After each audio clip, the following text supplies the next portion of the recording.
Hi, I'm Representative Debra Entenman from the 47th Legislative District. Good afternoon. I'm Allison Krutsinger from the Department of Children, Youth, and Families. Tell me what you do here in Olympia. Excellent. So I'm the Director of Public Affairs at the Department of Children, Youth, and Families, and during the legislative session, my job is to be up here on the Hill interfacing with lawmakers, really promoting the agency's budget requests, policy bills that we've worked on, moving our priorities forward on behalf of children and youth and our employees across the state. Wonderful. So I think most people think about what you do as around child support, child enforcement, children being taken away from their families. I know you do more than that. Tell me more about what you do. So the Department of Children, Youth, and Families came to be in 2017, and really with the goal of bringing all the services and supports that exist in state government across our state for children and families under one umbrella to say, how do we best support the continuum of needs that families have across our state? So we do a lot of things in the early care and education space. We support licensed child care providers. We run the statewide preschool program.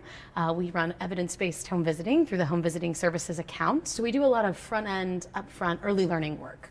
We also run the state's child welfare system, Child Protective Services, really with the goal of keeping kids safe, responding to reports of abuse and neglect, and making choices in how we can support families and support the safety of children in their home or, if necessary, outside their home.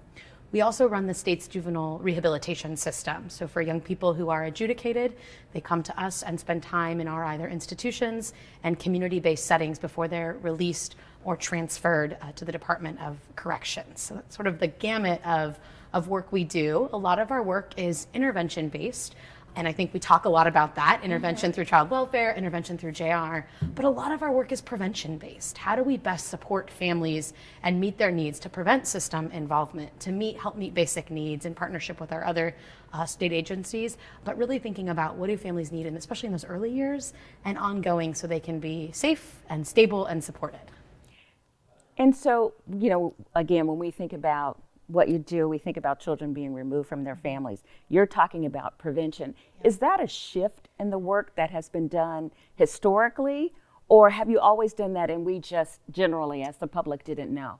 Great question. I think it's a combination of both. It is not a secret that historically the child welfare system was founded and built on this notion of we need to keep kids safe by removing them from their families and taking children away from their family. We saw this in the boarding school era for tribal and native families and children, and this continued and really were the underpinnings of child welfare systems in the frankly not so distant history.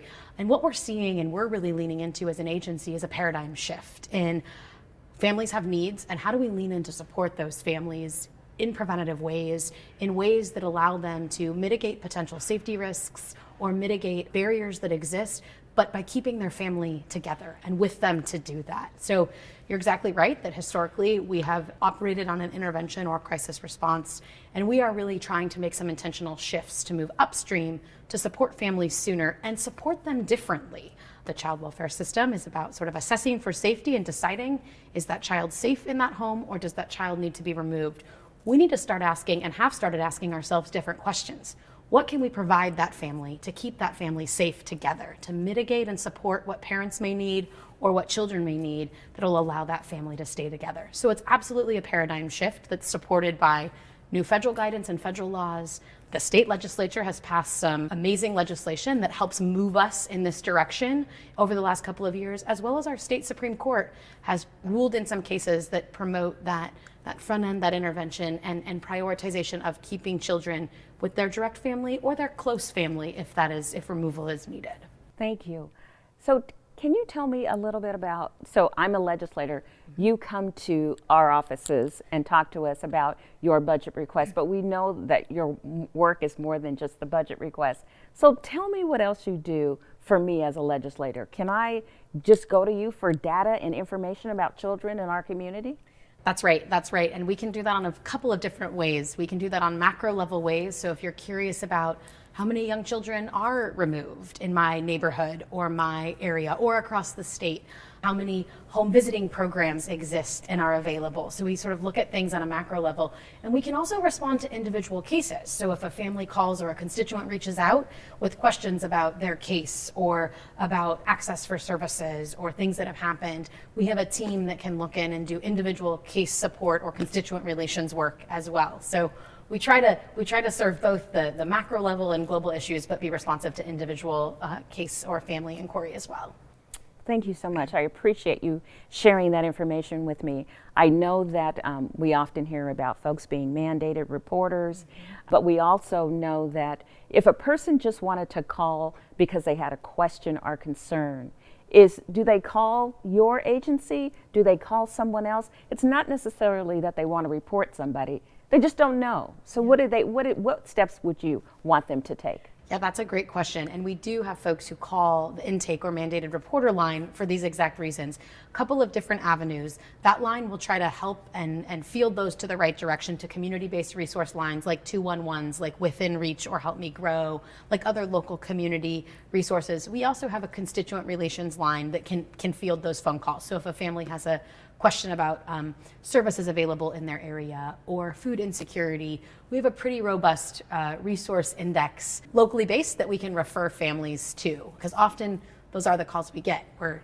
often not reporting abuse and neglect, but reporting concerns or needing more information or resources for a neighbor or a friend. And so we try to help triage those back to the right sort of local community-based organization or another state agency if that makes sense as well. Thank you for sharing that information. I know often we have people who call our office, and again, they don't want to report that someone is being abused or neglected. They just want to know if there's something that they can do to provide resources to that family, to that child, just to be a part of community, not have them removed from community, but also offer help. So I appreciate you sharing that information about what you do, and that a family can call 211 or the other lines and get information. That doesn't mean that you have reported on anyone, That's right. but you can still get the resources that people need. I appreciate that. Is there anything else you think someone should know about DCYF that they might not know? I think one of the things I would like to share, and we're talking a lot about, is what are the right resources and supports and services that need to be in place for families for us to really live into that culture change, that vision I talked about, right? So families typically come to the attention of the department when they're in crisis. We're that last safety net, and that means multiple other systems have likely failed that family or that community. And so we are working a lot on how do we promote prevention and front-end services, expanding access to substance use disorder treatment, expanding access to more resources for families that can go in the home and support parenting building skills, can support mitigating safety resource. And so it's important for us to be able to have opportunities to promote that we are really trying to shift the culture. I think the other important piece of that culture shift is that there are times when children do have to be removed from their immediate nuclear family, their parents, for reasons. Important to note, most of them are reunified and do go back home. But for children that do have to be removed, previous culture led to stranger foster care. And that's scary. It's scary to be removed and then to be placed in the home of strangers. And so the other initiative I would say that we're working on that's really important is how do we promote a kin-first culture inside the agency and inside our work. We have made some practice changes and some resource changes to support placement with kin, with relatives, with suitable other, someone that child or those children have a relationship with, so that transition is less traumatic than it would be with strangers.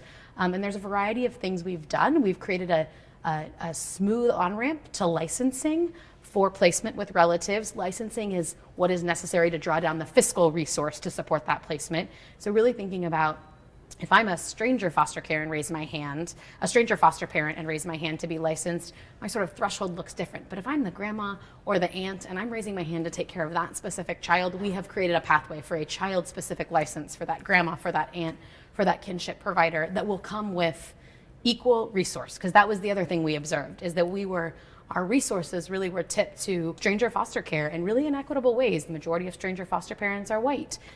We have a disproportionate removal of children of color. And so that in and of itself was enough sort of to dive in and really figure out how do we rectify this. So some practice change, promoting kin first, thinking about different ways to draw down those fiscal resources.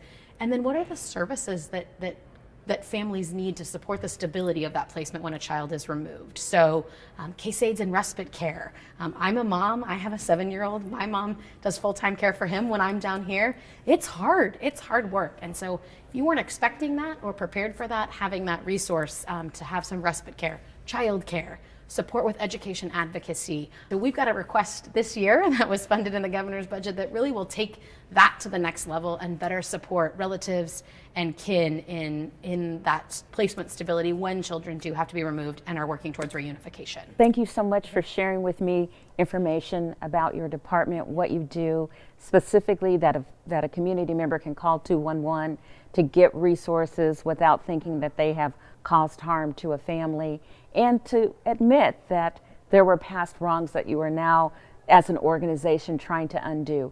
I appreciate you taking the time to meet with me today. Thank you very much. Thank you so much for the opportunity. You're very welcome.